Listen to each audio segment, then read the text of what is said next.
अच्छा, पहले तो गंभीरानंद जी कल की जो कहानी हमने डिस्कस की थी उसी के अनुसंधान में कहते हैं। कल कौन सी दो कहानियां सबसे पहले तो गंभीरानंद जी हमको कहते हैं कि किस तरह से रंग रस के माध्यम से ठाकुर कभी कभी अपने भक्तों को माँ की महिमा का ज्ञान करवाते थे, माँ की महिमा से अवगत करवाते थे। तो दो रंग रस पूर्ण घटनाएं कौन सी थी? सर्वप्रथम तो ठाकुर ने गौरदासी को पूछा। गौरदासी माँ के साथ में नहबत में बैठी थी, उस समय बातें कर रही थी, वार्तालाप कर रही थी। उस समय ठाकुर नहबत के सामने आकर के उपस्थित हुए और इमेजिन कीजिए कितना सुंदर दृश्य होगा।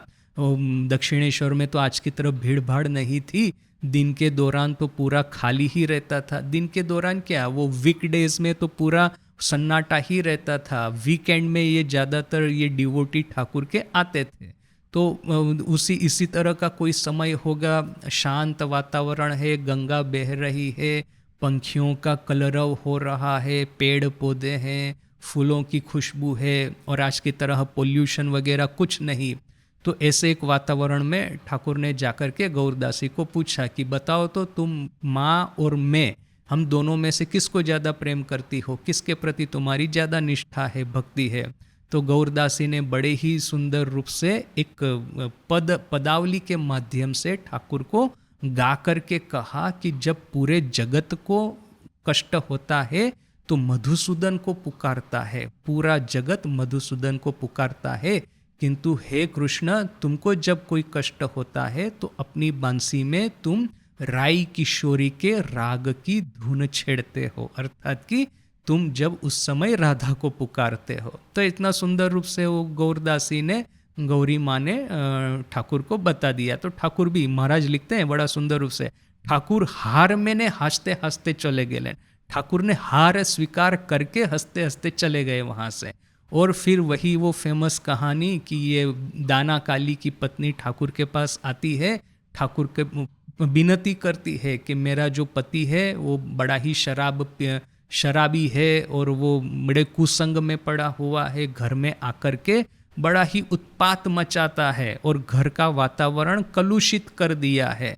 तो आप मुझे ऐसा कोई औषध, ऐसी कोई जड़ी बूटी, ऐसा कोई मंत्र दे दीजिए जिससे कि मेरे पति ठीक हो जाए। तो ठाकुर ने रंग रस करने के लिए, रहस्य करने के लिए वो कहा कि तुम जाओ नहबत में, वहाँ पे एक स्त्री रहती है, उसको ये सब तरह की मंत्र, औषधि, जड़ी बूटी पता है, जाओ जाकर के उसके पास में मांगो। और इस इलाके में, इस मामले में उसकी शक्ति मेरे से भी ज़्यादा है, और शक्ति ज़्यादा होनी ही वाली है। शक्ति के इलाके में तो शक्ति की ही शक्ति सबसे ज़्यादा होगी, प्रश्न ही नहीं है।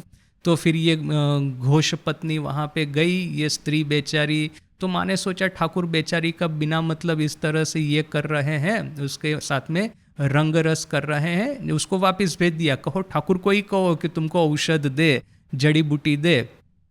तो ऐसा करके ठाकुर माँ के पास भेजते हैं, माँ ठाकुर के पास भेजते हैं।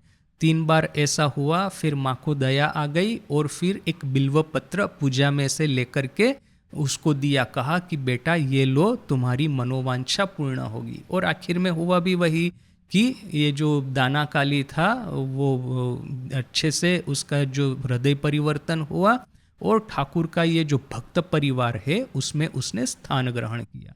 तो ये दोनों कहानी गंभीरानंद जी महाराज हमको कहते हैं, और इसके बाद में क्या प्रारंभ करते हैं